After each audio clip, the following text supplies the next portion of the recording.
Oke, kita akan mulai podcast kita. 3, 2, 1.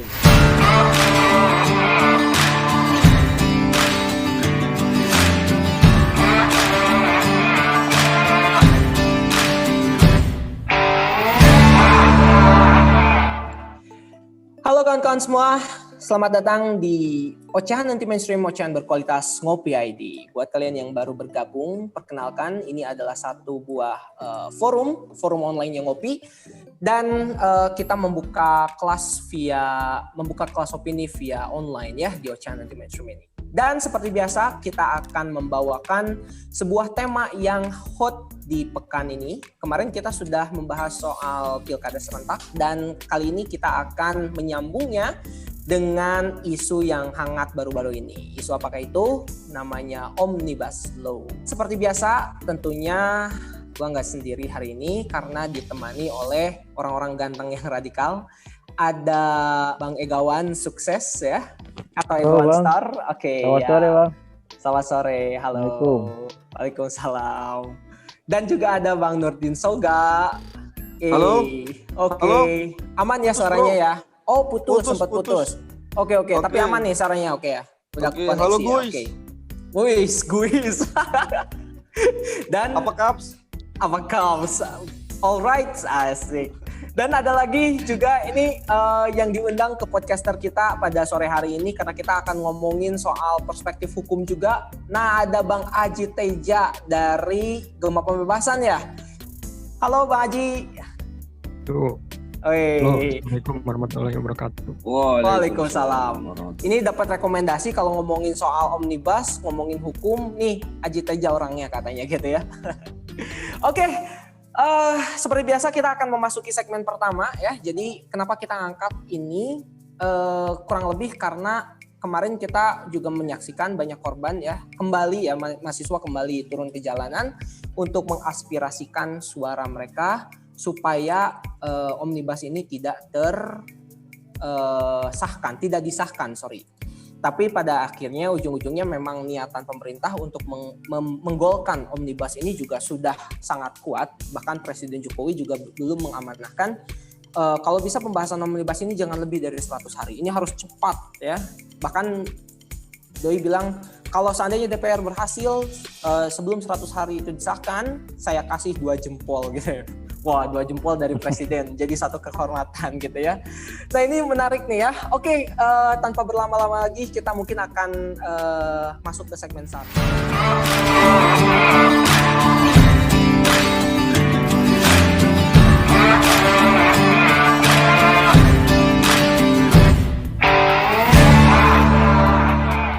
Oke, yang pertama nih ya. Di sini ada Bang Aji, Egawan, juga sama Nurdin.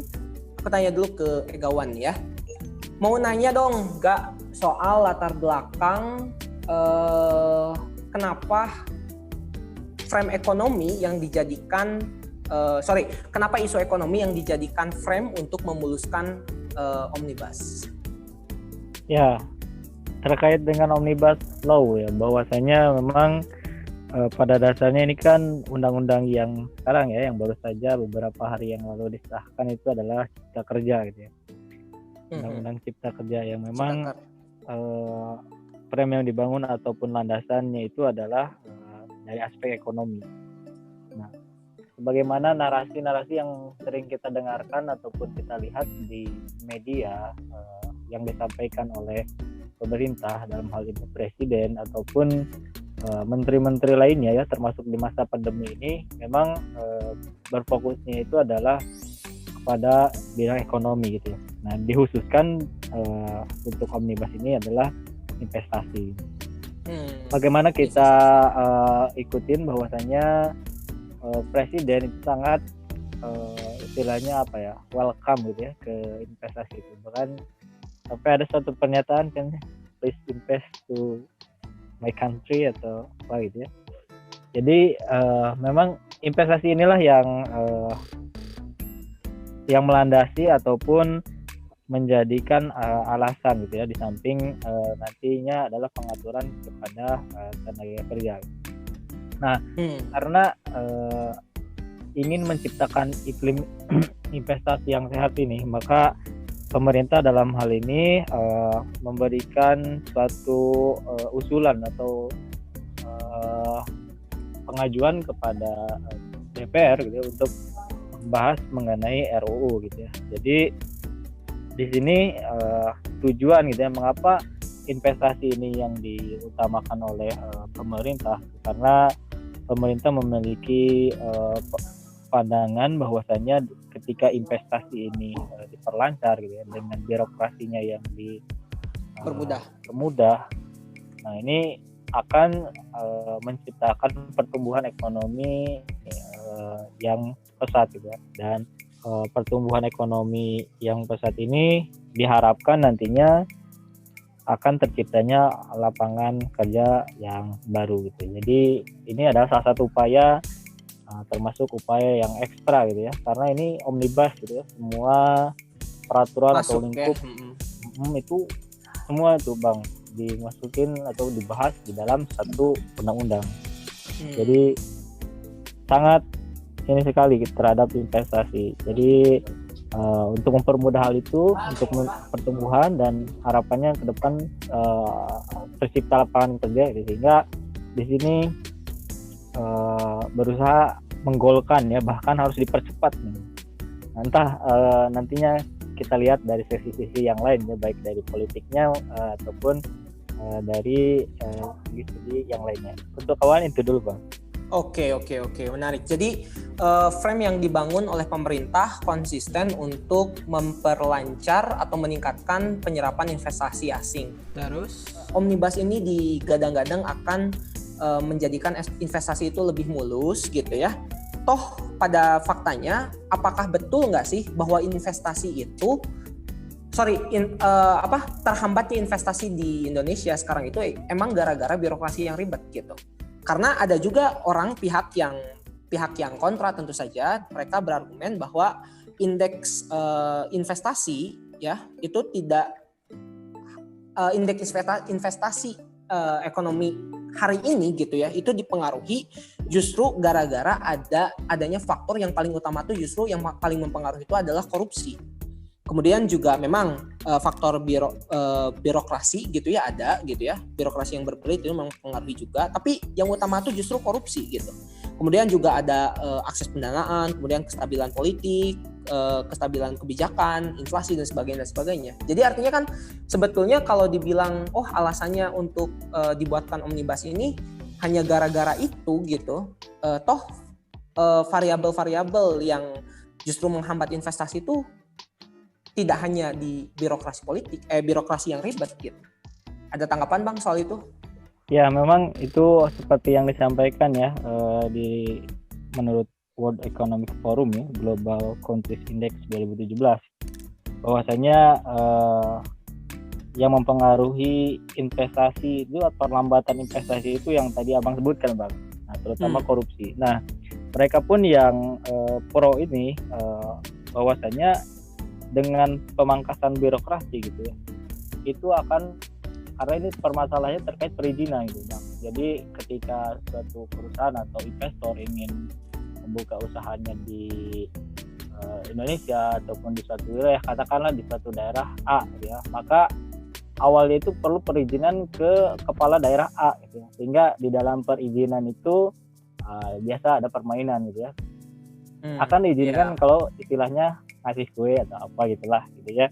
Nah, itu mereka juga beralasan di pemangkasan ini pun akan mengurangi praktik-praktik demikian. Cuman nanti kan kita bisa lihat dari aspek yang lainnya, dari pemerintahannya misalnya, ini kan menjadikan terpusat gitu ya segala pengurusannya, atau di dalam omnibus ini diserahkan kepada peraturan pemerintah gitu ya. Dalam hari ini kan lebih kuat lagi posisi dari pemerintah gitu ya. Cuman di sini memang mengapa gitu ya investasi di sini, karena berdasarkan ini pun ya tadi tujuannya itu untuk meningkatkan pertumbuhan ekonomi, yang mana kalau secara lebih mendasar lagi pertumbuhan ekonomi itu kan dalam artian ini berlandaskan kepada kapitalisme gitu ya, di mana kesejahteraan ataupun maju tidaknya suatu negara itu diukur dari pertumbuhan ekonomi, yang mana pertumbuhan ekonomi ini diukur dari produk PDB gitu ya, produk domestik bruto, dalam artian siapapun yang menghasilkan produk gitu ya, baik itu asing maupun warga negara, yaitu menjadi ukuran ataupun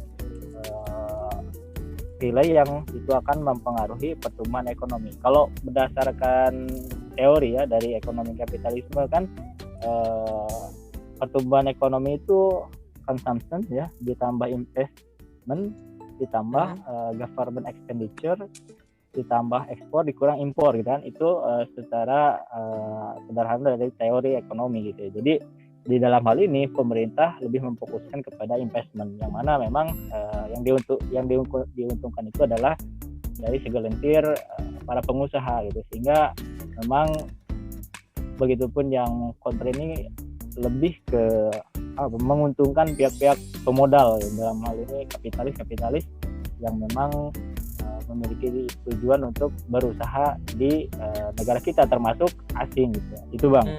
Oke. Asik, padat banget nih dari perspektif ekonomi ya. Sebenarnya masih ada pertanyaan untuk Egawan, tapi kita pindah dulu deh ke Aji Teja. Halo Aji, Bang Aji, minta pendapat. Halo. Oke.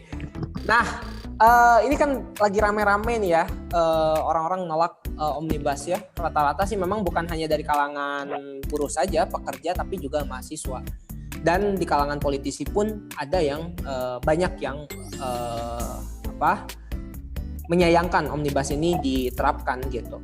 Nah, dalam perspektif hukum, ada nggak sih resiko terhadap perundang-undangan itu gimana tuh?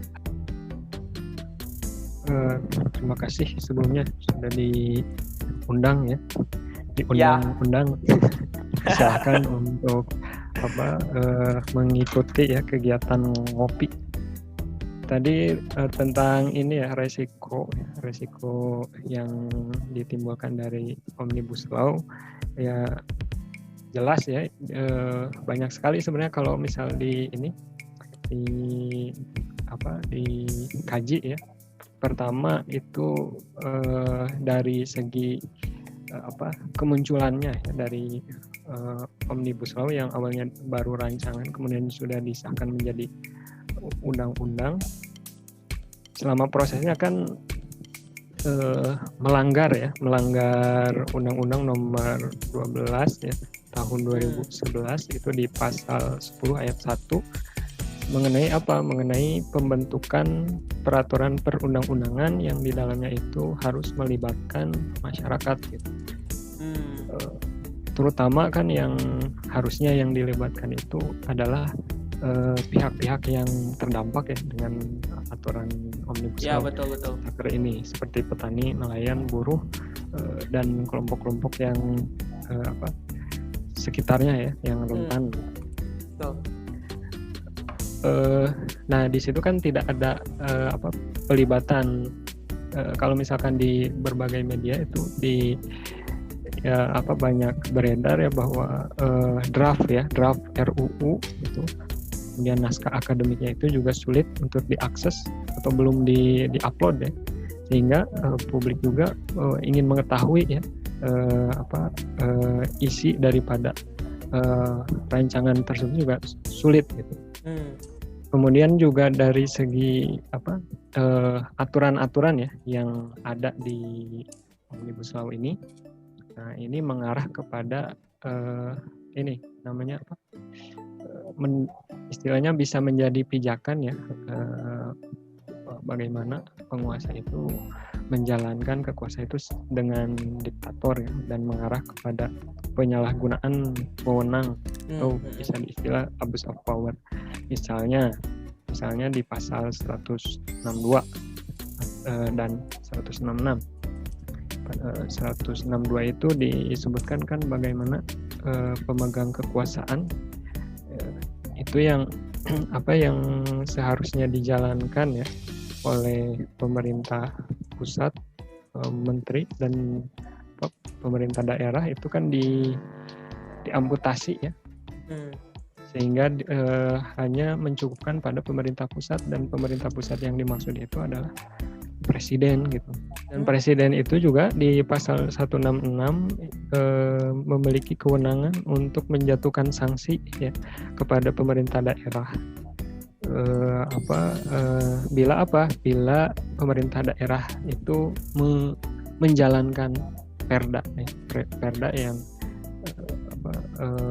yang sebenarnya yang dicabut oleh pemerintah pusat. Atau misalkan kalau pemerintah daerah itu memberikan izin usaha, yang usahanya itu tidak terintegrasi juga itu dengan apa yang dimau oleh pemerintah pusat, maka pemerintah pusat bisa memberikan sanksi. Nah, ini kan bertentangan ya dengan konsep otonomi daerah. Nah, ini bertentangan lah istilahnya dengan apa yang mereka tentukan gitu dalam menjalankan roda pemerintahan itu. Tadi ya kekuasaan penuh juga berada di tangan pemerintah pusat itu. Salah satu poinnya sih menegasikan kewenangan otonomi. Menegasikan kewenangan untuk otonom. Termasuk juga wewenang ya, pemerintah pusat juga memberikan yang menjadi penentu wewenang dalam usaha migas, baik itu di hulu dan di hilir. Nah, kemudian juga pengaruhnya sebenarnya seperti apa gitu terhadap konsep hukum kita gitu bukan kita sih, mereka ya. Ternyata kalau ditelusuri kan apa yang diadopsi ini mengacu kepada civil law ya. Dan prinsip yang memiliki prinsip istilahnya corpus juris civilis, ini mengacu pada hukum Romawi. Nah, intinya mah ini bahwa mengutamakan ya istilahnya peran dan fungsi di aspek penyidikan. Yang penyidikan itu kan adalah tindakan penyidik ya, dalam mengumpulkan ya berbagai bukti-bukti gitu untuk membuat terang dalam mengarahkan ya, penindakan tindak pidana gitu. Follow up-nya itu seperti apa gitu. Sehingga menemukan tersangka. Namun ya itu problemnya itu yang diingini ya dari sistem hukum ini adalah sinkronisasi kerapihan gitu. Dari segi adanya Omnibus Law justru sebenarnya yang terjadi adalah penafsiran ulang gitu, dan yang dihasilkannya justru menimbulkan multi tafsir. Nah, di sini yang jadi poin bahwa Omnibus Law ini justru semakin mengarahkan pada penyidikan ya, kewenangan penyidikan yang tumpang tindih gitu. Yang tadinya harapannya ya ada sinkronisasi ya, kerapihan dari koordinasi penyidikan. Nah, justru yang bisa terjadi ya yang namanya ego sektoral gitu. Dan karena ada penafsiran yang multitafsir ini gitu. Dan juga istilahnya hukum yang hendak mengarah kepada keadilan itu menjadi jauh gitu dari harapan. Mungkin ini terakhir ya terkait dengan arah sentralisme atau arah dari hukum yang mengarah kepada sebagai alat pendukung kekuasaan yang otoriter. Terakhir ini kan pengaruhnya kepada Islam ya. Ini mah monohok, yaitu mengancam madrasah dan pesantren. Misalnya di pasal 62 ya, ini disebutkan keberadaan satuan pendidikan formal dan non formal wajib mendapatkan izin dari pemerintah pusat gitu. Di antaranya harus memenuhi syarat pendidikan, jumlah, kualifikasi, dan seterusnya.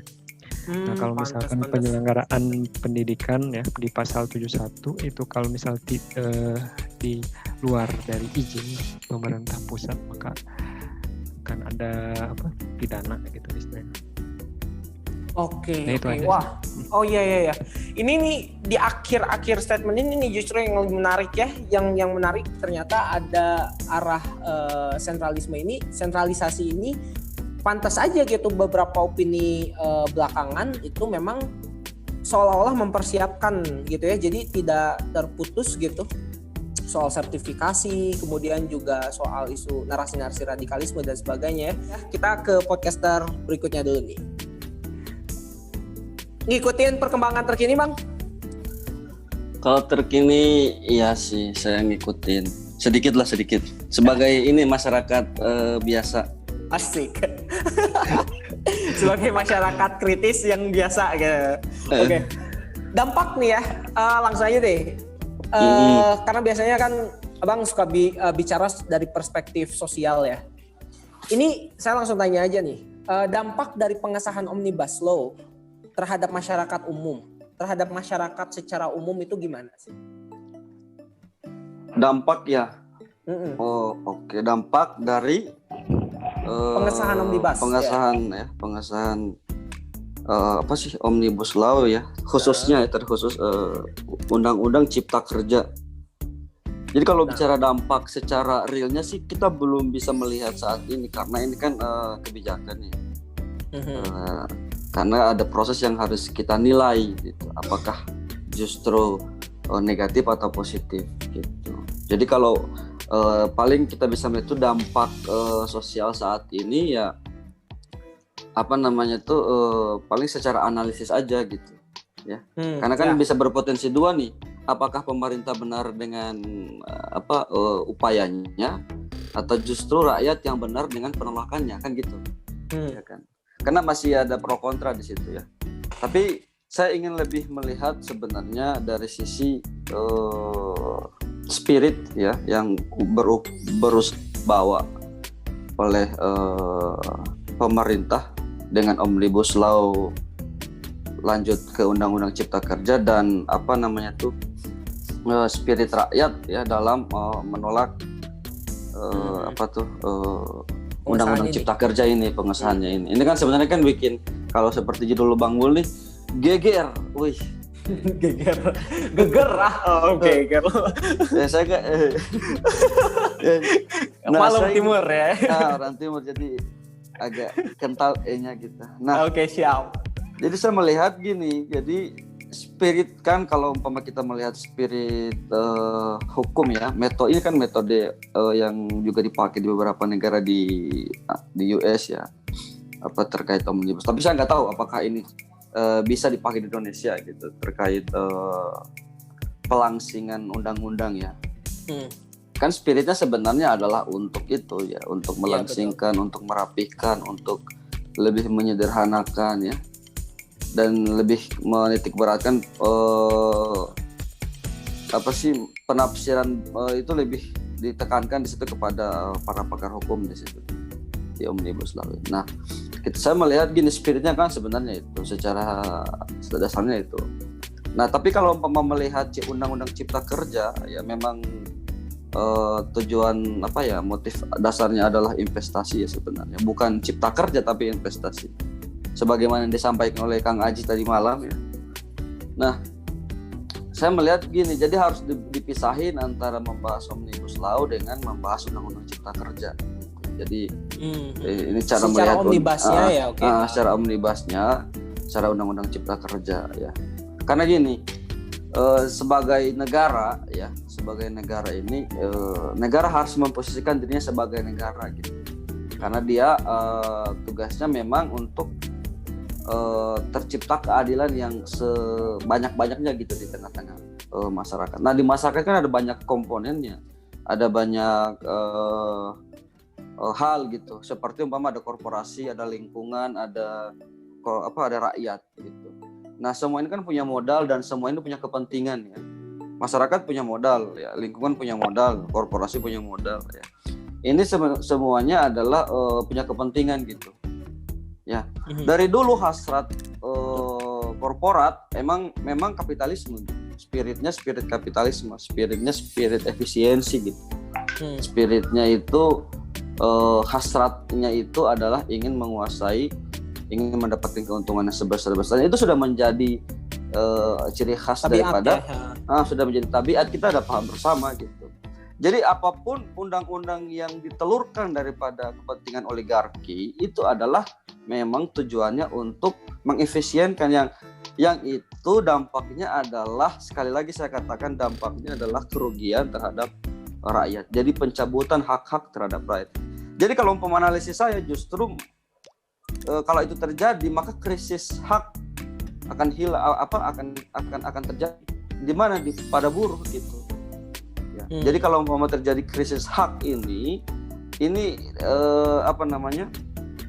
potensi krisis hak ini bisa terjadi, dan ini adalah salah satu bentuk lepasnya kewajiban negara dalam mengurus rakyat. Itu satu ya. Jadi karena gini, sebagai negara dia harus memposisikan di tengah. Jadi bagaimana dia membuat sebuah kebijakan, dia membuat sebuah undang-undang itu harus bisa berdampak adil terhadap 3 komponen tadi. Ada lingkungan ya dengan AMDAL-nya, ada masyarakat dengan upah yang bisa memenuhi kebutuhannya, dengan korporasi yang masih bisa berjalan survive di tengah pandemi kalau kita kaitkan dengan konteks pandemi. Nah, saya ingin negara itu ada di posisi itu, melihat ya, harus memasukkan semua kepentingan. Nah, tapi kan kita lihat justru yang terjadi sebaliknya. Yeah. Sebagaimana disampaikan Kang Aji tadi, bahkan prosedurnya ini udah sangat kayak maling tengah malam gitu, diam-diam kan, disahkan juga tengah malam ya kan. Seakan-akan ada yang coba diseludupkan, seakan-akan ada yang coba disembunyikan ya. Bahkan di awal-awal itu kan banyak yang protes tuh ya. Ini naskah akademiknya kemana ya? Naskah akademik daripada ini kan, masyarakat juga harus terlibat dalam proses pembuatan undang-undang gitu. Mereka punya hak untuk bagaimana undang-undang itu tercipta gitu. Tidak cuma masyarakat, bahkan di beberapa kementerian tadi saya dengar diskusi di narasi dengan salah satu pembicara, bahwasanya beberapa menteri kementerian kan biasanya yang membuat gitu ya, terutama kementerian yang terkait sama Kementerian Ketenagakerjaan ya, dan kementerian-kementerian. Nah, itu masih pada bingung ketika ditanyakan, ini draftnya mana, ini apakah sudah dibaca, apakah sudah tahu isi-isinya, itu masih pada bingung gitu. Nah, jadi kalau saya melihat ternyata spiritnya berubah tadi, tidak cuma sekedar melangsingkan, tapi malah memasukkan kepentingan ya, dengan cara menyeludupkan ya kepentingan korporasi. Jadi saya melihat memang spirit pemerintah saat ini lebih ke sana gitu, lebih kepada korporasi gitu ya. Ya dengan mengatakan bahwasanya memang kita butuh investasi lebih banyak gitu. Nah, saya ingin coba buktiin ya, ini apakah relevan atau enggak gitu. Jadi relevan enggak motif pemerintah justru mengatakan ini kan lagi krisis nih ya, krisis ekonomi, bentar lagi mau resesi, saya nggak tahu apakah sudah resesi atau enggak, cuman katanya sebentar lagi sudah resesi ya, kita butuh investasi sebesar-besarnya. Nah, saya tuh tadi malam kalau nggak salah, saya tuh menonton ini pakar ekonomi Faisal Basri di narasinya, dia mengatakan seperti ini, bahwasanya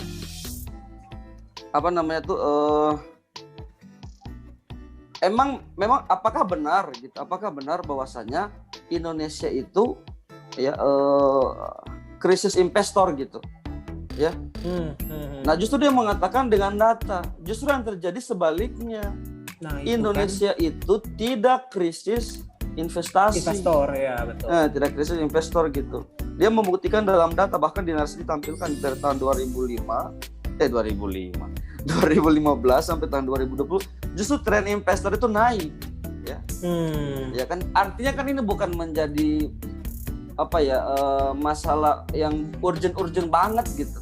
Iya, ya kan? Frame yang dibangun itu terbantah oleh data itu ya. Iya, jadi bahkan dijelaskan di situ ya pertumbuhan investasi di Indonesia itu lebih tinggi daripada Cina, Malaysia, Thailand, Brasil, Afrika Selatan ya. Hampir mendekati India dan di bawah sedikit dari Vietnam. Itu perkataan dari ekonom UI gitu, Faisal Basri. Ya. Dan ini juga dibuktikan dengan PDB Indonesia selama pemerintahan 5 tahun terakhir juga itu memang tinggi gitu. Nah, jadi kan sebenarnya ini kan semacam akal-akalan ya. Akal-akalan pemerintah untuk memasukkan tadi kepentingan tadi RUU Cipta Kerja ini dengan Omnibus Law-nya tadi gitu. Artinya ada hasrat memang besar dari pemerintah memang coba ingin melakukan kebijakan yang benar-benar justru menguntungkan para korporat gitu, dan justru merugikan itu betul banget. Saya tidak masuk di situ karena itu bagian analisisnya Kang Ega. Saya mau masuknya gini. Yang terjadi adalah gini. Jadi siapa yang dirugikan kan gitu. Nah, sekali lagi saya katakan yang dirugikan adalah rakyat.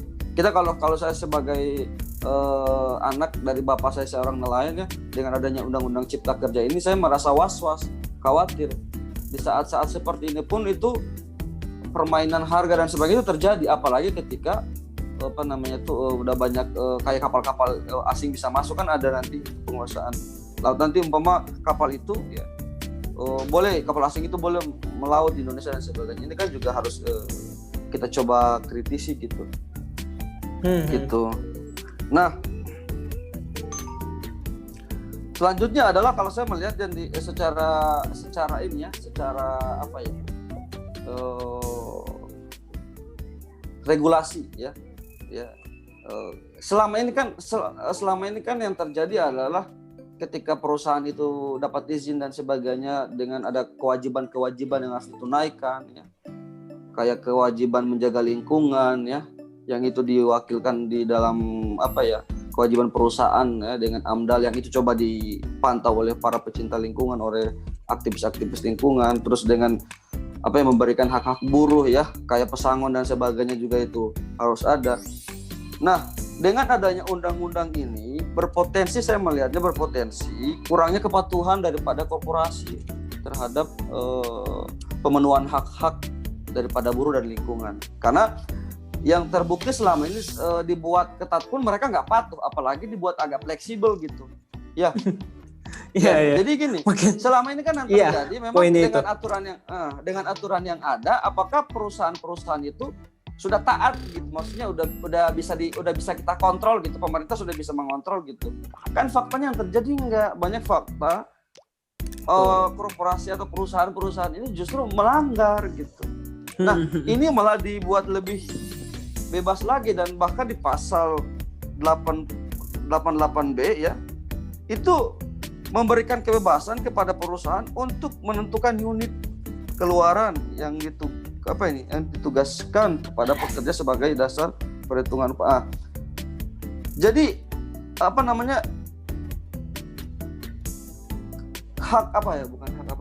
kewajiban perusahaan itu semakin minim ya, dan hak-hak para buruh ini makin minim ya, dan dia punya kekuatan lebih gitu, punya power lebih perusahaan untuk menentukan setiap kebijakan perusahaannya gitu. Nah, ini dibuat lebih bebas lagi, berarti kemungkinan terbesarnya adalah potensi itu akan terjadi. Dia nggak akan begitu patuh gitu terhadap negara gitu. Ya. Betul. Nah, ini gimana? Ini trennya ya, dari apa-apa yang barusan udah dijabarkan oleh teman-teman semua. Ini justru jadi flashback ya buat saya pribadi nih. Ini jadi flashback seolah-olah ini tuh kelihatan banget gitu. Ini adalah upaya untuk liberalisasi ekonomi gitu ya. Makin liberal di satu sisi, makin liberalnya itu untuk menguntungkan pihak kapitalis. Kenapa?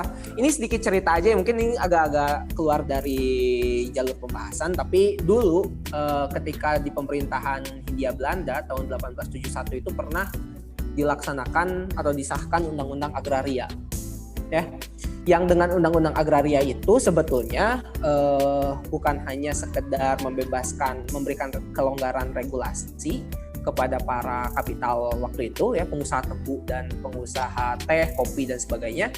Bukan hanya untuk itu, tapi yang tujuan utamanya itu sendiri sebetulnya karena para pengusaha ini mulai merasa kalau mereka harus meningkatkan pendapatan gitu. Jadi betul tadi yang Bang Nurdin sampaikan.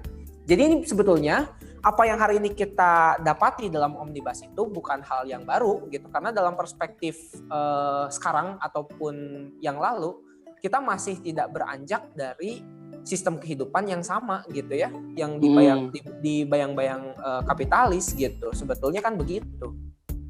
Jadi dulu ketika undang-undang agraria itu disahkan pun memang yang terjadi berikutnya adalah liberalisasi ekonomi gitu ya. Begitupun dengan sekarang kita sudah menghadapi liberalisasi ekonomi dengan omnibus ini, memang tidak ada lagi mungkinnya pembacaan yang lebih mendekati kecuali memang tujuannya untuk itu gitu. Dalam artian lebih memperkaya korporasi gitu. Ya, Bang Nurdin, ada lagi yang mau disampaikan? Iya, tadi saya lupa ya terkait apa namanya itu. Saya ingin mengkritisi gini. Kan tadi saya sudah menyatakan di awal bahwasanya pemerintah harus berada di tengah untuk mendistribusikan tadi keadilan untuk biar tercapai apa ya namanya itu keadilan bersama gitu di antara rakyat, korporasi maupun lingkungan. Nah, pertanyaannya kan gini. Apakah itu sudah dilalui ya, dan apakah itu bisa dilakukan ya kan, negosiasi itu harusnya kan gini, ketika melihat apa namanya itu, melihat tiga hal ini tadi, tiga komponen tadi, harusnya memang negosiasi yang diperkuat gitu dari pemerintah. Nah, selama ini saya melihat tidak ada upaya ke sana gitu, negosiasi terhadap rakyat, negosiasi terhadap korporasi. Ini sebenarnya kalau saya melihat ini sebenarnya salah satu kelemahan dari rejim saat ini. Kelemahan dari rejim saat ini yang tidak mampu mengkompromikan banyak kepentingan, cenderung kepada satu akhirnya, karena tidak mampuan tadi dia cenderung kepada satu, ya udah mau gampang aja lah, mau instan aja lah, kita mau langsingin undang-undang, ya udah, kita ingin dapat investasi ya udah buat aja omnibus law, kita mau buat ini ya udah, ya gitu kalau saya melihat cara berpikirnya gitu. Iya betul. Nah ini apa ya, kurang bagus, selain daripada memang ini zolim dari sisi ini ya, sisi emang dasarnya memang sudah zolim gitu, karena dasarnya memang sangat bernuansa kapitalistik tadi gitu. Oke, itu mungkin yang bisa saya sampaikan. Iya, oke. Makasih banyak. Nah, saya kira sudah banyak ini ya, banyak poin yang kita bisa ambil. Khawatir kita terlalu lama dalam membahas seputar omnibusnya. Bentar, saya ada ingin tanya, boleh nggak Bu? Iya, boleh. Iya, santai aja, ini jangan jadi. Bisa nggak kalau karena saya nggak tahu apakah ada pasal yang mengurus terkait pekerja asing, apakah ada, saya belum baca ya. Saya ingin nanya ke Kang Aji sebenarnya gitu.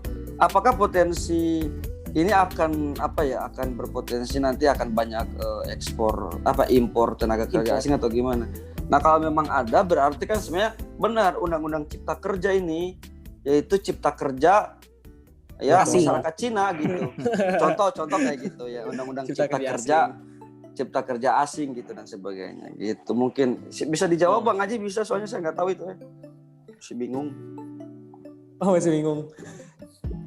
Tapi memang sih sebetulnya gini, kalau secara redaksi tertuang nggak mungkin begitu ya Bang ya. Cuma kan sebenarnya logikanya sangat logis gitu, kalau seandainya dengan undang-undang Ciptaker ini memungkinkan sekali untuk ada penyerapan tenaga kerja dari asing. Kenapa? Ya sekarang saja gitu, kalau kita lihat perusahaan-perusahaan Cina tuh membutuhkan tenaga-tenaga mereka gitu kan, maksudnya lebih percaya pada tenaga-tenaga dari negara-negara mereka gitu. Bahkan beberapa kasus di beberapa tempat itu kan pribumi itu, pekerja-pekerja lokal itu dihajar gitu ya, dihabisi, dalam artian dihabisi gini bukan dibantai tapi lebih ke disalah-salahin lah gitu ya. Teknologi misalkan ketika dalam pembangunan jalan, teknologi itu kan punya mereka tuh. Ya kita tidak diajari gitu bagaimana mengoperasikan alatnya gitu. Ini juga dalam proyek ini ya, dalam proyek di pembangunan LRT itu di Jakarta itu terjadi itu seperti itu Bang. Jadi orang kita awalnya sih betul penyerapan tenaga kerja tuh orang kita gitu, tapi kemudian di sana menggunakan alat-alat yang juga diimpor dari negara mereka. Terus kemudian orang kita tidak bisa mengoperasikan. Nah dari situ juga digoblok-goblok dan sebagainya. Akhirnya jadi alasan lah bahwa tenaga dari kita tuh nggak becus, nggak bisa diajak kerja dan sebagainya, tidak efektif dan sebagainya, akhirnya mereka pun mendatangkan secara legal tenaga kerja dari negeri mereka. Mereka pun masuk akhirnya profesional dari mereka tuh. Yang padahal untuk mengoperasikan itu tuh mungkin bukan profesional ya, bukan teknisi engineer-nya bukan gitu. Dan itu kenyataan di lapangan seperti itu tuh. Jadi sangat logis sih kalau saya kira. Ya. Nah, oke, kawan-kawan, seputar Omnibus sebetulnya masih panjang sih ya. Ini juga ada beberapa catatan, tapi mungkin nanti mudah-mudahan bisa ditanyakan di segmen berikutnya ya. Karena khawatir terlalu panjang di segmen 1 ya. Jadi kita cukupkan saja ya segmen 1-nya ya. Oke, sepakat kawan-kawan? Oke.